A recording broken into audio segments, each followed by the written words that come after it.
वो करुणा के धाम तुम्हें मिल जाएंगे, लालित्य ललित ललाम तुम्हें मिल जाएंगे और मर्यादा में राम तुम्हें मिल जाएंगे। मंच पर पदासीन सभी पदाधिकारी और प्रांगण में उपस्थित भगवान महेश के सभी वंशजों को, आप सभी को जय महेश। आपकी आवाज कम है, हमारी आवाज में बहुत तीव्रता हो कि चंद्रकरण जी की धरातल से कैलाश में विराजे हमारी योगी पिता महेश के कानों तक ये आवाज पहुंचे और ये भावना हो कि वो सुनकर दौड़े चले आए कि आज मुझे मेरे बच्चे याद कर रहे हैं। तब पुनः दोहराता हूं, जय महेश। चलिए शुरू करते हैं। इस प्रांगण में उपस्थित सभी बड़ों को मेरा शब्द रूपी प्रणाम। जो मेरे बराबर के हैं उनको मेरा राम राम और जो मुझसे छोटे हैं उनको ढेर सारा प्यार। आज हमारे लिए गौरव क्षण ये भी है कि आज हमारे देश में लोकतंत्र के सबसे बड़े मंदिर का उद्घाटन हुआ है।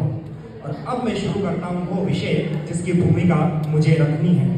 टूटते वैवाहिक रिश्ते, कारण, निवारण और समाज की भूमिका। रिश्ता क्या है? रिश्ता 5 मोतियों की सुंदर माला है, जिसमें पहला मोती प्रेम का, दूसरा विश्वास का, तीसरा त्याग का, चौथा साथ का और 5वां समर्पण का है। इनमें से अगर एक मोती भी बिखर जाए तो रिश्तों की माला टूटने लगती है। विवाह कोई आम रस्म नहीं है, यह तो सनातन धर्म में प्रस्तावित 16 संस्कारों में से एक है। आपने सुना होगा ना कि जोड़ियां ईश्वर के घर बनती है। तो सवाल ये कि क्या ईश्वर के कार्य में भी अब त्रुटि रह सकती है? तब एक छोटी सी कहानी सुनाकर वापस मुख्य बिंदु पर लौटता हूँ। एक बार एक बच्चे ने भगवान से पूछा कि जब आपने सब कुछ मेरे भाग्य में लिख रखा है तो मैं आपसे मांगू क्या? तो भगवान मुस्कुराते हुए बोले कि हो सकता है मैंने तेरे जिंदगी के कई पन्नों पर लिख रखा हो कि एज यू विश, वैसा हो जाए जैसी तेरी इच्छा है। तभी हमारे यहाँ कहा गया है कर्मण्यवाधिकारस्ते मा फलेषु कदाचन। भारत में तलाक की दर लगभग 1.1% है, जो अन्य देशों के मुकाबले बहुत कम है। पर फिर भी ये आंकड़े हमारी सांस्कृतिक संरचना के मायनों में काफी बड़े हैं, क्योंकि सनातन धर्म में तलाक का कोई प्रावधान नहीं है, कोई मंत्र नहीं है, कोई प्रक्रिया नहीं है। ऐसे में यह बिखराव आया कहां से? तब वो कारण है। आजकल ये एक आम वाक्य वैवाहिक रिश्ते तय होते वक्त आपने निश्चित तौर पर सुना होगा कि बच्चों को समझ में आना चाहिए आखिर जिंदगी उन्हें साथ बितानी है। निश्चित तौर पर आज का युवा मानसिक रूप से सुदृढ़ है, पर विवाह जैसे कार्यों में बौद्धिक क्षमता के बजाय अनुभव की आवश्यकता अधिक है। अनुभव को आप कुछ इस तरह से समझ सकते हैं कि मेरी दादी 80 वर्ष की है, मुझसे बात करते वक्त, मेरी तरफ देखते वक्त अगर घर में 20 लोगों का खाना भी वो बना रही हो तो जितना नमकदानी से उठाकर कड़ी में डाल देती है, ना जबान के ऊपर चढ़ता है और ना नीचे उतरता है। मेरे इस वाक्य को शायद पूरे सदन की सहमति मिले कि आज के कई वर्षों पूर्व 2 अलग अलग परिवारों के बुजुर्ग आपस में किसी के यहाँ जन्म, मरण, उत्सव, महोत्सव में मिलते थे। एक सज्जन मध्यस्थी कराते हुए कहते थे कि ये है मंत्री जी, इनका बाबू बहुत होशियार है साहब, आजकल तो पूरा व्यापार देखने लग गया है। और आप साहब भराड़िया जी, इनके गुड़िया है एकदम सुशील और संस्कारी। गीता के कई श्लोक तो बच्ची को मुख जवानी याद है और बातों ही बातों में रिश्ता पक्का। न बच्चे को पूछा न बच्ची की सहमति।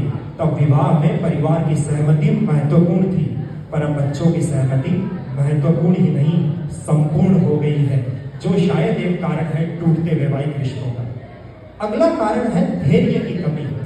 आज की जो जनरेशन है उसे 2 मिनट में मैगी चाहिए और 30 मिनट में पिज्जा। जिनकी कहानियों का हीरो हैरी पॉटर और स्पाइडरमैन है, इनसे हम इतने अधिक प्रेरित हो जाते हैं कि कल्पना या जादू की दुनिया से बाहर ही नहीं निकल पाते। हमें सब कुछ इंस्टेंट चाहिए। किसी भी रिश्ते में धैर्य की भूमिका उतनी ही महत्वपूर्ण है जितनी छत पर पहुंचने के लिए सीढ़ियों की। जिस तरह आप दुनिया की किसी भी छत पर बिना सीढ़ी के नहीं पहुंच सकते, ठीक उसी तरह धैर्य की सीढ़ियां चढ़े बिना आप रिश्तों की छत पर नहीं पहुंच सकते हैं। ऐसे में मेरा निवेदन है कि आपकी कहानियों का हीरो राम हो, कृष्ण हो, जो अपने आप में धैर्य की एक अनुपम मिसाल है। राम का धैर्य कैसा है? क्या मांगा था मां कैकेयी ने राजा दशरथ से कि तापस वेश विशेष उदासी, 14 वर्ष राम वनवासी। तपस्वियों वाला वेश हो और और चेहरे पर विशेष उदासीनता का भाव हो, इस तरह से राम बन जाए। और राम क्या कहते हैं मां कैकेयी के बारे में कि हे अम्ब तुम्हारा राम जानता है सब, इस कारण वह कुछ खेद मानता है कब। 100 बार धन्य वह एक लाल की माई, जिस जननी ने है जना भरत सा भाई। 100 बार धन्य वह एक लाल की माई, जिस जननी ने है जना भरत सा भाई। वो माँ बहुत धन्य है जिसने भरत जैसा भाई अपनी कोख से जना है। तब तीसरा कारण है डिजिटल मीडिया। अगर हस्बैंड और वाइफ में पहले किसी चीज पर झगड़ा हो भी जाता था तो कुछ देर की तनातनी के बाद माहौल फिर से ठीक हो जाता था, क्योंकि इसके अलावा एक दूसरे से ना बोलने के अलावा कोई पर्याय था भी नहीं। दीवारें तो किसी भी घर की नहीं बोलती है। पर आज माहौल ऐसा है कि अगर हस्बैंड और वाइफ में तनातनी हो जाती है तो हस्बैंड एक तरफ मुंह कर फेसबुक पर चैट करने लग जाता है और वाइफ दूसरी तरफ मुंह करके इंस्टाग्राम पर रील्स देखने लग जाती है। ऐसे में ना बोलते हुए 1 दिन, 2 दिन, 3 दिन, 5 दिन, 8 दिन, महीना कब बीत जाता है पता ही नहीं चलता। इस भीतर मन के भीतर जो दीवार बनना शुरू हो जाती है वो एक बहुत बड़ा कारण है टूटते वैवाहिक रिश्तों का। ऐसे में मेरा निवेदन है कि हर वैवाहिक कपल को यह नियम जरूर बनाना चाहिए कि शयन कक्ष में जाने के बाद मोबाइल का उपयोग नहीं करना है। प्रांगण में काफी माताएं बहनें उपस्थित हैं। आपको पता है ना कि दही जमाने में 5 से 6 घंटे का समय लगता है, लेकिन अगर उसके बीच आप बार बार उंगली डालकर चेक करते रहेंगे कि दही जमा या नहीं तो वो दही कभी नहीं जमेगा। ठीक वैसे ही अपनी बेटी को ससुराल में सेट होने का वक्त दीजिए। अगर आप बार बार चेक करते रहेंगे यानी आपका जरूरत से ज्यादा हस्तक्षेप उसके वैवाहिक जीवन में चुनौतियों का बहुत बड़ा कारण बनता है। और तब अगला कारण है टूटते रिश्तों का संजय और धृतराष्ट्र। मोबाइल में अनलिमिटेड फ्री कॉलिंग के चलते लड़कियां अपनी मां को ससुराल का हाल ऐसे सुनाती है जैसे संजय ने धृतराष्ट्र को कुरुक्षेत्र का सुनाया था। ऐसे में स्थिति की यथावत जानकारी न होने से हम बेटी को वो सलाह दे बैठते हैं कि हम उसके ही टूटते परिवार का कारण बन जाते हैं।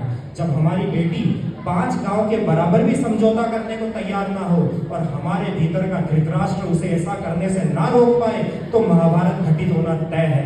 ऐसे में माताओं से निवेदन कि बेटी के परिवार में जरूरत से ज्यादा हस्तक्षेप ना करें और बेटियों से निवेदन कि आप 2 कुल की लक्ष्मी हैं। ससुराल को जब आप अपना परिवार मानकर बात करने लग जाएगी तो मान कर चलना कि आप तय कर देगी कि आपके वैवाहिक जीवन की सुरक्षा की लक्ष्मण रेखा आपने खींच दी है। अगला कारण बहुत महत्वपूर्ण है, तब चाहता हूं कि पूरे सदन की निगाहें टिके। अगला विषय है कि सिक्के के हमेशा 2 पहलू होते हैं।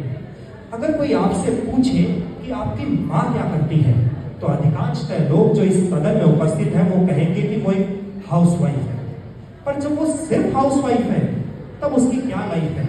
वो सुबह सबसे पहले उठती है, तैयार होती है, घर में लोग 5, किसी को चाय में शक्कर कम चाहिए, किसी को ज्यादा, वो सबके जायके का ख्याल रखती है, पूरा घर साफ करती है, मानो घर के कोने कोने को किसी नन्हे बच्चे सा दुलारती है। सब्जियां 2 बनाती है क्योंकि मैं गोभी नहीं खाता और पापा को आलू पसंद नहीं है। दादा को कौन सी गोली कब लेनी है और दादी का सत्संग प्रोग्राम कितनी बजे कौन से चैनल पर आता है सब पता है उसे।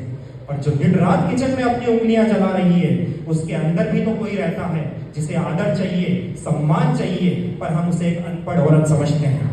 जब ढेरों काम का बोझ लादना हो तो उसे थमा देते हैं और अपेक्षा ऐसी कि पूछो मत। पर अपनों के बीच में, समाज के बीच में अगर कोई उदाहरण रखना हो तो कोई यह नहीं कहता कि हमें सबसे ज्यादा फक्र कविता पे है, अंकिता पे है, नेहा पे है कि वो एक हाउसवाइफ है, उसके बिना हमारा पूरा परिवार अधूरा है।